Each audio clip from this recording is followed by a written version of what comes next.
एक रात की अंधेरी सड़क पर एक छोटे से घर के बाहर एक अकेली बुढ़िया खड़ी थी। उस घर में रहने वाली वह बुढ़िया अम्मा जी हर रात अपने घर के सामने बने बेंच पर बैठकर तारों को देखती थीं।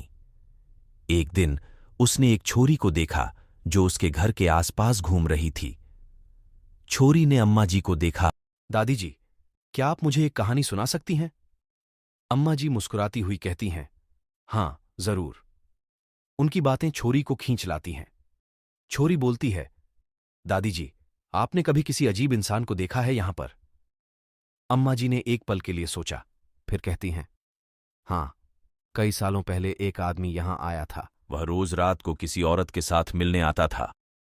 छोरी हैरान होती है और कहती है, और फिर?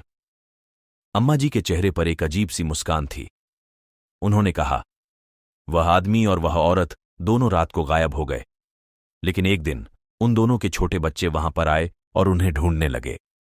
उन्होंने मुझसे पूछा, क्या मैंने उन्हें देखा है? मैंने उन्हें बता दिया कि वो दोनों अक्सर यहां आते थे।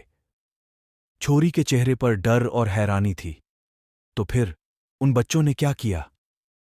अम्मा जी ने धीरे से कहा, बच्चे मेरे साथ चले गए और कहा कि वो दोनों उनके माँ बाप हैं, लेकिन कुछ गड़बड़ थी।